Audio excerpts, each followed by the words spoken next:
Hello friends. जैसे कि आपने पिछले वीडियो में देखा कि कैसे तानाजी मालुसरे ने अद्वितीय शौर्य और पराक्रम दिखाकर कोंडाना किले को मुगलों के कब्जों से जीत लिया, परंतु उदयबान से लड़ते समय वे वीर गति को प्राप्त हुए। उनकी बहादुरी और शौर्य को देख शिवाजी महाराज ने कोंडाना किले का नाम सिंहगढ़ रख दिया। अब यहाँ से आगे बढ़ते हुए मुगल के सैनिक स्वराज्य पर कब चढ़ाई करके आक्रमण करेंगे, इस बात की कोई भनक नहीं थी। आदिल शाही और निजाम शिवाजी महाराज और उनके मामलों को भली भांति जानते थे, इसीलिए वे युद्ध जैसा कोई भी गलत कदम उठाना नहीं चाहते थे। लेकिन औरंगजेब चुप बैठने वालों में से नहीं था। औरंगजेब को स्वराज्य अपने मुगल साम्राज्य में लाना था। अब तक तो महाराज सूरत 2 बार लूट चुके थे और औरंगजेब के जन्मदिन के अवसर पर महाराज ने आगरा जाकर पूरे दरबार के समक्ष आवाज ऊंची कर उन्होंने अपना शौर्य का परिचय दिया ही था और आगरा से सुखरूप लौट आए थे। यही बातें औरंगजेब को कांटों की तरह चुभ रही थी। औरंगजेब एक के बाद एक शूरवीर योद्धा स्वराज्य की ओर भेजता जा रहा था। उस समय औरंगजेब ने दिलेर खान को स्वराज्य की चढ़ाई करने भेजा था। दिलेर खान पुरनपुर के यहाँ से स्वराज्य की ओर बढ़ रहा था, क्योंकि उसे मिर्जा राजा जयसिंह के इलाके पर अपना कब्जा जमाना था।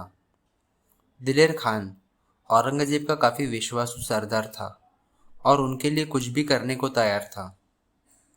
और ये खबर लेकर बहिर्जी नायक कनेरगढ़ किले पर पहुंचे और रामजी पांगेरा को इसकी खबर दी।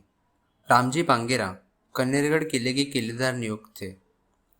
जब शिवाजी महाराज अफजल खान से मिलने गए थे, तब वहां युद्ध के दौरान रामजी पांगेरा भी वहां मौजूद थे।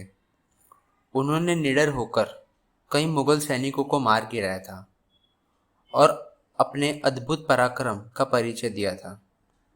बहुत ही निडर और साहसी किस्म के व्यक्ति थे रामजी पांगेरा।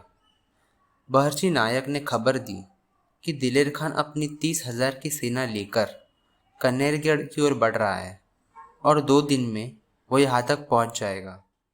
रामजी पांगेरा ने 1000 सैनिकों को तैयार किया और उनमें से 700 मावलों का चयन किया और बाकी के 300 मावलों को ऊपर गढ़ पर तैनात कर दिया।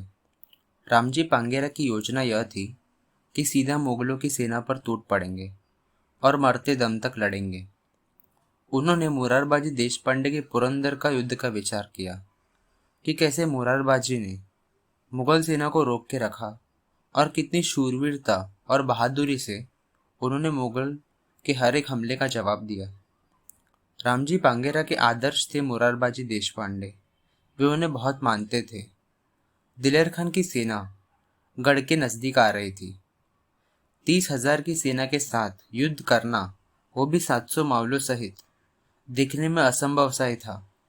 परंतु रामजी पांगेरा ने इन सब का विचार न करते हुए मरने अथवा मारने की ठानी। दिलेर खान की सेना और नजदीक आती चली गई। उनके पास आने के साथ ही अल्लाहू अकबर के नारे सुनाई देने लगे थे। रामजी पांगेरा ने सभी मावलों से ऊंची आवाज में कहा कि जो इस युद्ध में मरने के लिए तैयार हो वही रुके और बाकी सब उल्टे पांव लौट जाए। यह कहकर वे मुगली सेना पर दोनों हाथों में तलवार लिए हर हर महादेव के नारे लगाकर टूट पड़े। भीषण युद्ध शुरू हो गया था। रामजी तो आग बबूला हो गए थे। उनकी आंखों में जैसे आग की लपटें दिखाई दे रही हो और उनकी तलवार किसी चक्र के भांति प्रहार कर रही थी। मावले मुगलों पर भारी पड़ रहे थे। ऐसा भीषण युद्ध की अपेक्षा दिलेर खान ने नहीं की थी। वो तो ये सब देखकर स्तब्ध रह गया। उसे विश्वास ही नहीं हो रहा था कि ये 700 मावले मेरी 30,000 की फौज से निडर होकर युद्ध कर रहे हैं। सभी मावलों का शरीर लाल लाल हो गया था। सभी घाव से भरे हुए थे। तब भी कोई हार मानने को तैयार नहीं।